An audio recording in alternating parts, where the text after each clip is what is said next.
I will give you the treasures and riches stored in secret places. Welcome back mga katiyats. Meron tayong i-analyze ngayon, magandang marker ito. Ito ang marker na yan, padala ng ating katiyats at mamaya atin yan i-analyze. Pero bago tayo mag-umpisa, of course, shout out muna at sa mga bagong bisita sa ating channel, huwag kalimutan i-subscribe ito para palagi kayong updated. Alright, shout out tayo kina Intensity, Hyacinth Ophinia, Tito Asas, Danny Flores, Glenn Mario, shout out din kay Romulo Ferrer, user WP5, Vic Michael Pagute, kay user CE5, Cirilo Jaom, kay Jude Dice, shout out kay Ria Bergonzado, Rodel Cardona Obligado, Vince Macabio, Simi Murillo, kay Calixto Asas, Raul Rangia, John Tox, Uncle Makasi Vlog, Dindo Abing, lastly, shout out tayo kina Archie Batak, Desiderio Lamsin, Cyrus, Angelito Capistrano, Elvin Famaran, Oliver Alparasin, Edgar Lagarto at kay Jose Umayaw at sa mga hindi nabanggit na mga pangalan, shout out mga katiyats. Okay, at narito ang video na padala sa atin. Merong isang legit na marker dyan. Mamaya natin i-analyze yan, ang mga kahulugan yan, kasi yan ay modified kanji. Wala yan sa alpabeto ng kanji alphabet, pero siya ay man-made at sa palagay ko ay meron sa site na ito kasi ito ay Creek. Atin muna panoorin ang buong video bago tayo magpatuloy sa ating analysis.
Okay mga katiyats, welcome back at ito yung ating pinaka-legit marker na nakita sa video ni katiyats. Ito yung nag-representa ng entrance or opening at upper north. So itong tinuturo niya kung yan ay papuntang norte, upper. Okay, wala sa creek ang item. Nandun siya sa upper portion, doon sa may lupa. Ito yung nagbigay niya ng direction. At kung makita nyo ay wala talaga siyang direction dyan. Okay, kung titingnan natin, ang ating tendency ay pupunta tayo sa harapan. Ngayon, pag harapan ng punteriyahin natin, ay tubig na yan. Sa tingin ko yan ay creek. Kaya ito, karamihan ng ganyan kapag ito ng mga sign, yan, basta't merong silang guhit na ganyan, and then kahit dalawang ganyan sa ibabaw, yan ay nagsignify na napataas, papuntang itaas. Ito na sign, yan, papuntang itaas yan. Kahit ito na sign, yan, papuntang itaas pa rin yan. Yung parang rock na sign, yung nakaganyan, ganyan, yan ay rock sa itaas. Kaya ito, sa tingin ko, ang hahanapin ito, siyempre merong counter sign yan sa ibabaw, papunta doon. Hanapin nyo ang isang bato doon na malaki, at ang bato na yun ay siguradong may marka. Kung hindi man letter T na mga nakatagilid, T na nakatayo, yan ang mga treasure under, treasure beside the rock. Kaya kung makita nyo dyan sa unahan, example, dito ay yung sa may kawayan, merong kawayan dyan, no? May malaking bato dyan na may marka na kahit letter Y nakatagilid, letter Y na nakatayo, okay, lahat yan ay treasure under. Kahit ito parang Y tingnan ganyan, treasure in front pa rin yan. Kaya yun lang ang hanapin natin sa unahan, mga katiits, doon upper north, sa itaas. Ngayon, ano bang layo niyan? Of course, umpisa tayo, malayo yan kapag ganyan. So 7 to 30 meters ang isorbi. Manigurado tayo kasi yung 7 to 15 lang tayo, baka mas malayo pa yan. Okay, sa tingin ko ang sign na ito ay isa lang ito sa mga trail sign. Ibig sabihin magtuturo siya. Pero marami pa ito na naroon sa unahan na nagtuturo. Pareho ang ituturo niyan kapag mga counter signs ay isang lugar lang ang tinuturo ng mga ito. Kahit counter sila, pero ang ituturo nila ay yung ibabaw pa rin. Itong may mga kawayan. Ngayon, kung meron kayong makita diyan sa palibot na ganyan na mga bato na ang tinuturo ay itaas, ibig sabihin tama tayo ng ating analysis. Okay, punta tayo sa mga malapit na kanji marker dyan. Itong ganyan, mga katiets. So malapit lang siya, di ba? Ang kahulugan naman ito ay old well or atabay. So ito ay atabay.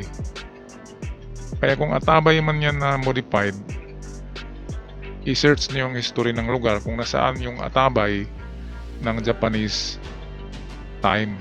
Okay, yung mayroong pang Hapon dyan, saan ba naliligo ang mga Hapon na mayroong atabay for old well? Yun ang hanapin nyo. Pero dito, sa tinuturo niya, kung nagaganyan lang yan ay atabay. So, dinagdagan lang yan nito para magkaroon ng direksyon. So, pwedeng ang atabay ay nandyan talaga sa itaas. Baka malapit sa mga kawayan.